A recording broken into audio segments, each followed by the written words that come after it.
Hello എല്ലാവർക്കും നമസ്കാരം. അപ്പോൾ ഇന്നത്തെ വീഡിയോ എന്ന് പറയുന്നത് ഇവിടുത്തെ സ്വീഡിഷ് സിറ്റിസൺഷിപ്പിന്റെ പ്രോസസ്സിങ്ങിലെ പുതിയൊരു മാറ്റം കൂടി അവർ കൊണ്ടുവന്നിട്ടുണ്ട്.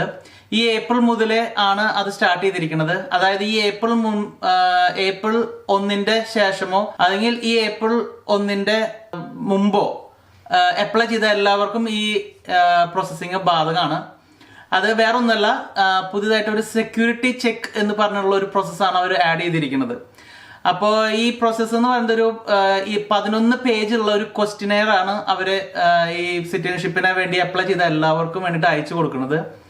അപ്പോൾ അത് യെസ് ഓർ നോ ടൈപ്പ് ക്വസ്റ്റ്യൻസും പിന്നെ കുറച്ച് ഡിസ്ക്രൈബ് ചെയ്യാന്നുള്ള ഒരു പോലത്തെ ഒരു മോഡലാണെന്നാണ് അറിഞ്ഞത്.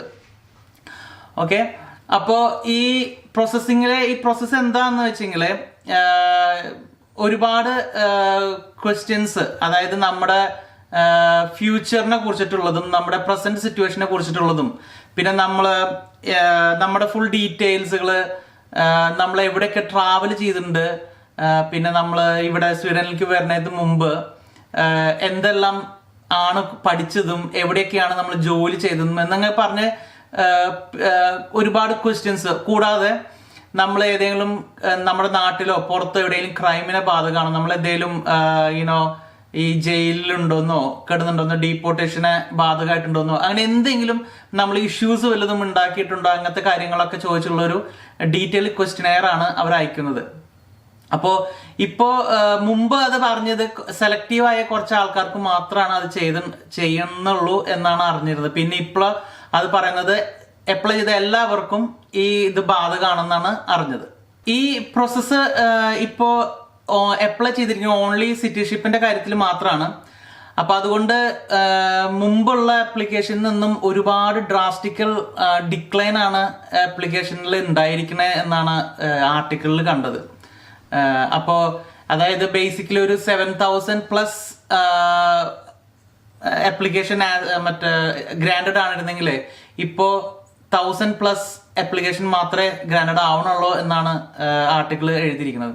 അപ്പോൾ ഒരുപാട് ഡിക്ലൈൻ ഉണ്ട്. ഇനി വരുന്ന വർഷങ്ങളിലും ഇതേപോലെ തന്നെ നന്നായി ഡിക്ലൈൻ ആവും ആപ്ലിക്കേഷനിൽ ഉണ്ട് എന്നാണ് അറിഞ്ഞത്. അതുപോലെ തന്നെ ഇപ്പൊ അത് ഈ സെക്യൂരിറ്റി മെഷർമെന്റ് മറ്റുള്ള വർക്ക് പെർമിറ്റുകളിലോ പെർമനന്റ് റെസിഡൻസിലോ അപ്ലൈ ആയിട്ടില്ല.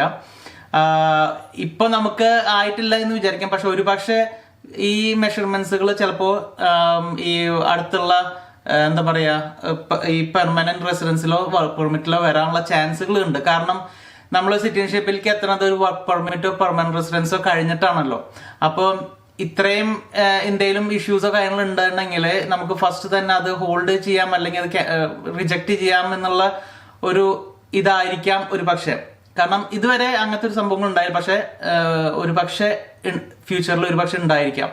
പിന്നെ വേറെ കാര്യങ്ങൾ നമ്മൾ നോക്കേണ്ടതെന്ന് വെച്ചെങ്കിൽ ഇവർ മെയിൻ നോക്കുന്നത് ഇവിടുത്തെ സെക്യൂരിറ്റി ത്രെട്ട് ആണോ എന്നുള്ളതാണ്, സെക്യൂരിറ്റിക്ക് ത്രെട്ട് ആണോ എന്നുള്ളതാണ് നോക്കുന്നത്.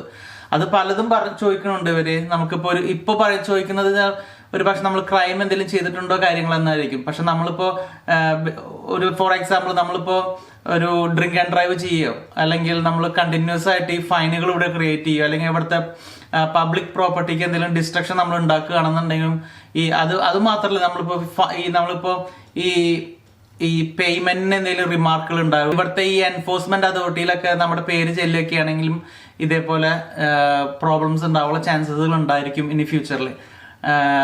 അപ്പോൾ വളരെയധികം ശ്രദ്ധിക്കുക. എന്തെങ്കിലും നമ്മുടെ പേരിൽ എന്തെങ്കിലും ഇഷ്യൂസോ കാര്യങ്ങളോ വരാതിരിക്കാൻ പരമാവധി ശ്രദ്ധിക്കുക. പിന്നെ അപ്പൊ ഇത്രയൊക്കെയാണ് ഈ സംഭവം എന്ന് പറഞ്ഞത്. ഇതൊന്ന് അപ്ഡേറ്റ് ചെയ്യാന്ന് വിചാരിച്ചു നിങ്ങളായിട്ട്. വേറെ ഇനി വർക്ക് പെർമിറ്റിന്റെ കാര്യത്തിലാണെങ്കിലും അടുത്ത വർഷം മുതൽ ചേഞ്ചസ് കൊണ്ടുവരാം, അതായത് സാലറിയിൽ ചേഞ്ചസ് കൊണ്ടുവരാന്നൊക്കെ പറയുന്നുണ്ടായിരുന്നു. പക്ഷെ ഇതുവരെ ഡിസിഷൻ എടുത്തിട്ടില്ല. ഇപ്പോൾ നെക്സ്റ്റ് ഇയറിൽ സിറ്റിസൺഷിപ്പിന്റെ കാര്യത്തിലാണെങ്കിലും നിങ്ങൾക്കറിയാം ലാംഗ്വേജ് റിക്വയർമെന്റ് കൊണ്ടുവരുന്നുണ്ട്. അപ്പോൾ ഇതും കൂടി ആവുമ്പോൾ എന്താ പറയാ ഈ പ്രോസസ്സിങ് ടൈം ഒരുപാട് കൂടും ഇനി ഈ സിറ്റിസൺഷിപ്പിന്റെ കാര്യത്തില്. അല്ലെങ്കിൽ ഇനിയിപ്പോ ഇത് മറ്റുള്ള ഇതിലേക്കും ഇംപ്ലിമെന്റ് ചെയ്യുകയാണെങ്കിൽ പ്രോസസ്സിങ് ടൈം ഒരുപാട് കൂടുമെന്നാണ് തോന്നുന്നത്. അപ്പോൾ നമുക്ക് നോക്കാം. ഇത് ഇപ്പോൾ സ്റ്റാർട്ട് ചെയ്തതാണ്. അപ്പോൾ ഇനി എന്തെങ്കിലും ഇതേപോലെ അപ്ഡേറ്റുകൾ വല്ലതുണ്ടെങ്കിൽ അറിയിക്കാം. ഓക്കെ, അപ്പൊ ഇത്രയുള്ള ഇന്നത്തെ വീഡിയോ ഇഷ്ടപ്പെട്ടു എന്ന് വിചാരിക്കുന്നു. ഇന്നത്തെ വീഡിയോ ഇഷ്ടപ്പെട്ട ലൈക്ക്, ഷെയർ ആൻഡ് സബ്സ്ക്രൈബ്. അപ്പൊ അടുത്ത വീഡിയോയിൽ കാണുവരെ ഗുഡ് ബൈ ഫ്രം റെയിൻ കുഞ്ഞു, ലൈക്ക് ആൻഡ് ടോബി. ബൈ.